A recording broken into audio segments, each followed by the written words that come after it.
Walt Disney was one of the greatest innovators of 20th century filmmaking. Whenever his artists faced a technical challenge or attempted something that had never been done before, Walt and his engineers invented a solution, like the multi-plane camera in the 1930s for creating depth and three-dimensional effects. Or they would adapt existing technology to their own needs, like the Xerox process in the 1960s, which simplified the ink and paint stages of production. But as important as these technical innovations were, Disney also pioneered new ways to refine the storytelling of his films. He was the first to develop his stories through storyboards. One of his least known innovations outside the world of animation was the Sweatbox.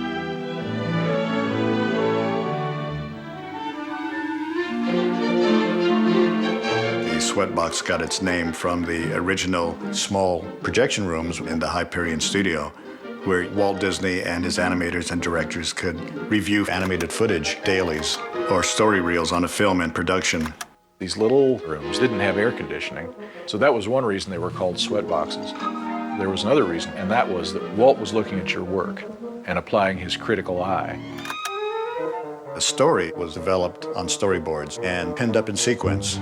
Once the storyboard was approved, each individual sketch would be removed from the board and photographed. When Disney first started cutting together story reels, he used to shoot them on a Leica camera.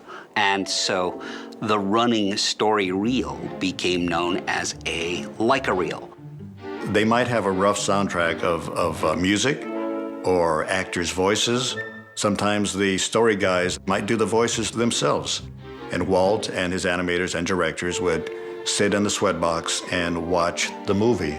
Now, the movie is not actually moving motion picture, it's just a series of still drawings in sequence. But you still get a sense of the pace of the film. Morning, fellas. Hi, Walt. Hey, Walt. I can only imagine what it must have been like for the lights to go down, the projector beam to come up, know that Walt is sitting in the front row with the one eyebrow arched and looking at your scenes rolling by. Walt was so smart about so many things back then. He had a stenographer take notes at those Sweatbox sessions. The Sweatbox notes still exist today. We can see what Walt was saying and what the animators said back to him, and it's fascinating to actually be able to relive that history. Let's roll sequence 10.1.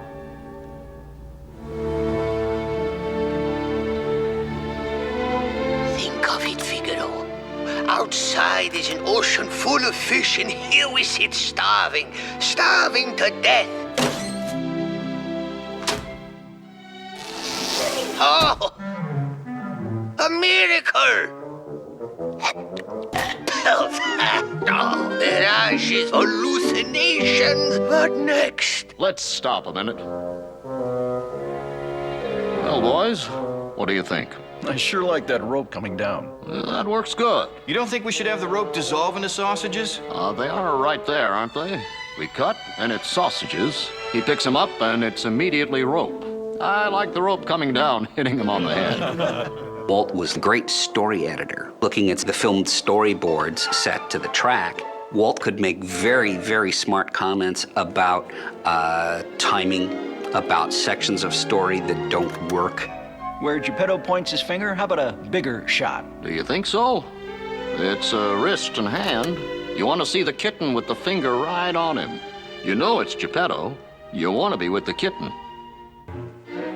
Walt, he was a perfectionist, and he would analyze and assess every action. He would find a way to improve it until it was perfect in his mind. He had very particular ideas, and he had no problem with making sure that people knew what he wanted. Walt was very, very precise when he looked at pencil tests, and he would make notes, and people would be kind of quaking in their boots. Get Pinocchio always pushing through that water. It gives a nice effect. Whenever he relaxes from this, he floats up there. He floats up, the rock stops him, and then there is a little rebound. When he turns around, Pinocchio would sort of pull himself in the water.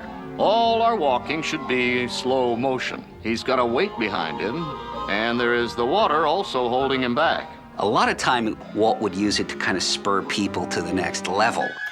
I remember this story about Bill Teitla. He'd look at it and he'd go, Well, for anybody else, that's a good enough scene. But for Bill Teitla, I don't know.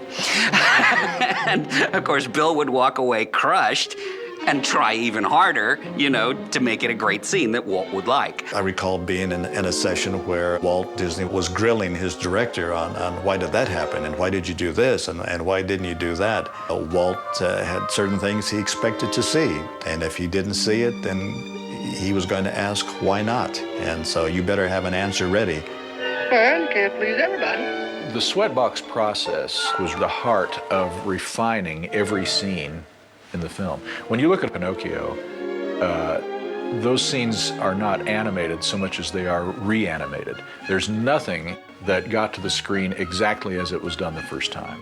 Everything would be watched with a very, very critical eye by Walt. Walt's criticisms during the Sweatbox sessions were sometimes brutal. They almost always were right on the money. And I think everybody who was with Walt in those sessions would be further inspired to reach new heights. Sweatboxing still works. It's still how we build a film, how we create a film. It's just part of that marvelous, magical process of animation.